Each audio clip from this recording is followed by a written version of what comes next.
Hi, my name is Tracy Lester, and this is my story of how defects stole our grandson from us.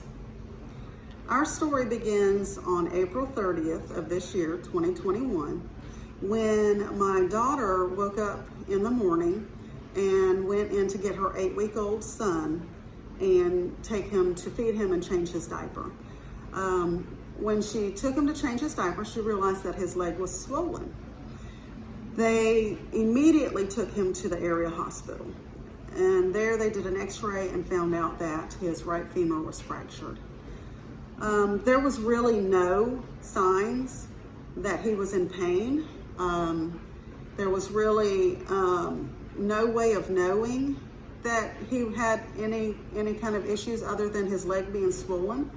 And at the hospital, they contacted defects, got them involved immediately, and defects came and they ended up transferring my grandson to Children's Healthcare of Atlanta, where they did some further x-rays and ended up finding a total of 7 fractures in his little 8-week-old body, all at different stages of healing.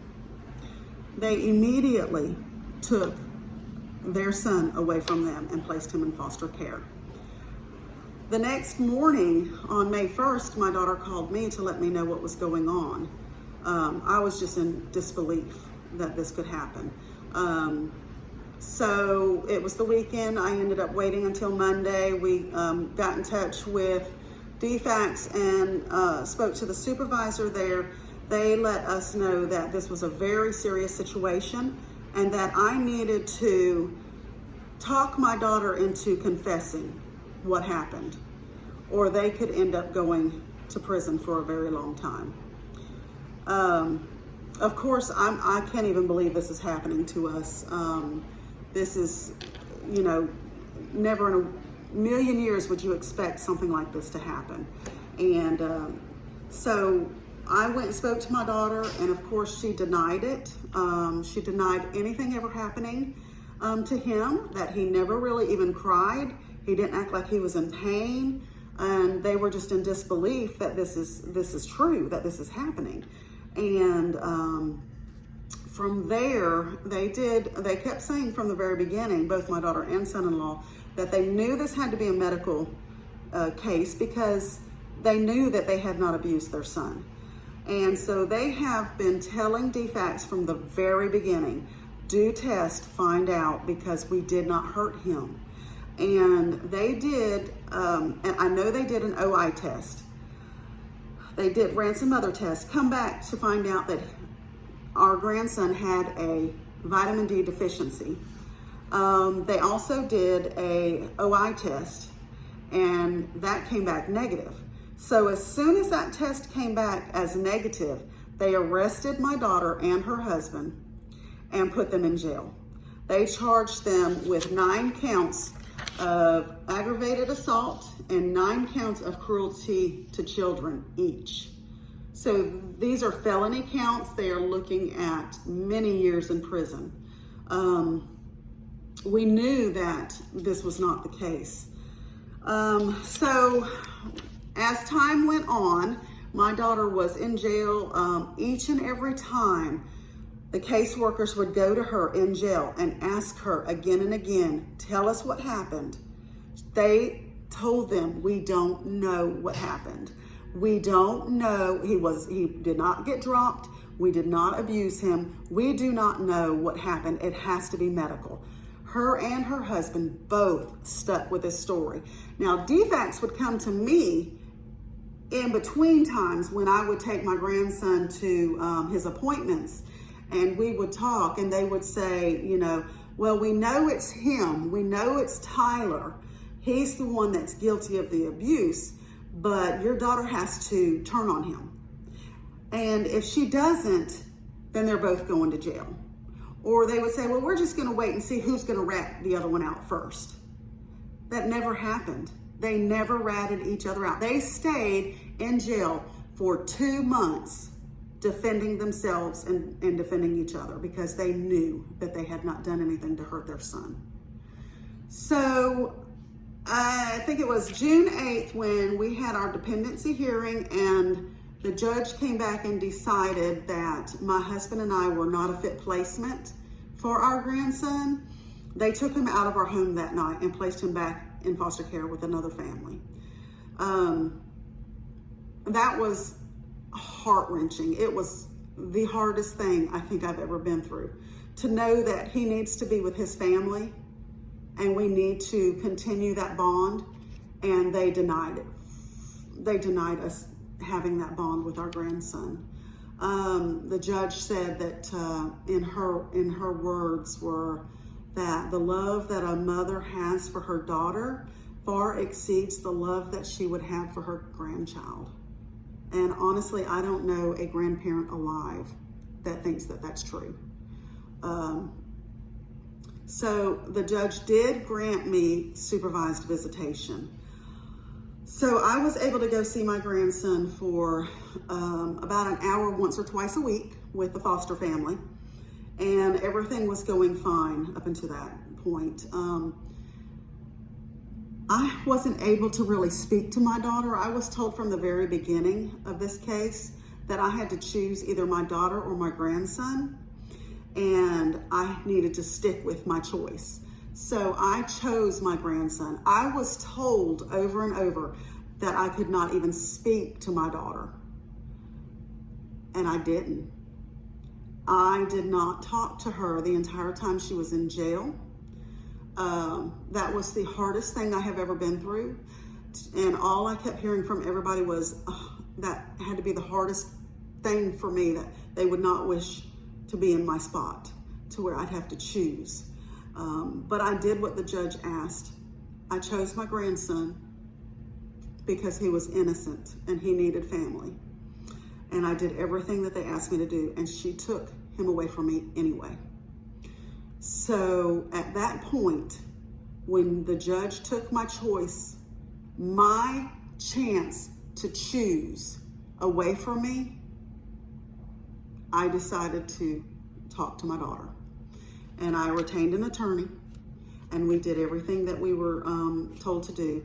As a family, we decided the best thing to do was to see if my daughter and her husband were willing to surrender their rights to their son, to me and my husband, so that we could adopt Parker, because the charges on them are so severe, and DFCS is running a timeline, a concurrent timeline of reunification, adoption, and it's like a 15-month timeline. And once we reach those 15 months, and they have not even begun to try and do anything with this case, so reunification is never going to happen, they're going to immediately adopt our grandson out. So as a family, we chose the best thing to do was to have them surrender their rights to us if they were in agreement, and we would work on their defense after that. And that's what we chose to do. But DFCS, in their paperwork on my daughter and her husband, have listed as one of the reasons that they removed my grandson from their care is because they are chronic, unrehabilitated drug users. And that is not true at all. They said that I forced my daughter to surrender her rights and said that I would get her out of jail if she did that. And that's not true. I didn't even speak to my daughter while she was in jail. I did not even speak to her before she made the decision. They stated that I was paying my daughter's bills for her while she was in jail. That was not true. They stated that my daughter was living with me when she got out of jail, and that was not true. And all of these things they said under oath, sworn testimony in court. They stated that the judge removed my grandson from my home because my home was not fit. Now remember, DFCS placed him with me. So I passed all of the requirements to get him placed with me, but now they're coming back and saying that my home was not fit. And that is not why they took him away. My daughter and her husband have not been able to reach their public defenders. They have not talked to their lawyers. Things have been going so wrong They have not been able to get their son's medical records from CHOA. They have not been able to get them from their lawyers. Nobody is willing to help these two out, to figure out, to help their defense, to get their son back. They haven't even been able to get the police report. They went to the police department and asked for their police report, and they told them that they could not have their police report, that their lawyer had to get it for them. It is everywhere they turn, roadblocks. Nobody is willing to help them in their defense. They have already determined that these two children, I know they're of age and they're grown, but they are very young, and nobody is willing to help them in their defense and get their son back. There has been things in the court system that has been wrong. There have been notaries who are bound by their confidentiality, that are not supposed to speak on things, that has blabbed to everybody in the courtroom, the judge, the lawyers, and everything, what she is notarizing. She should lose her job for that. She is also the very one that has refused to let our background checks. We did background checks for the adoption, and they had to go back to the agency to be approved, our registration approved, send us an email to let us know to go get our fingerprints. She deliberately refused to approve our registration so we could do that in time for court. We had to go above her head to get that pushed through. It is absolutely unbelievable, the things that we're seeing. But DFCS is guilty of doing everything in their power to keep my grandson from my daughter. They're guilty in their eyes. They have no intentions of giving their son back. They are doing everything they can to sabotage my husband and our case, as far as intervening in the case and trying to adopt our grandson to keep him with family. They are fighting it every step of the way, and they need to be stopped. So this is my story, trying to get it out there of what is going on in the DFCS world. And you know, when nothing happens, it's like when it doesn't happen to you, you're completely oblivious to it until it does happen to you.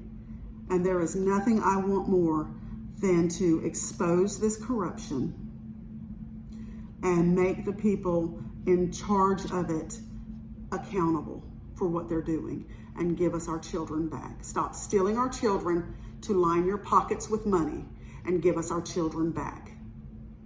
Thank you for listening to my story.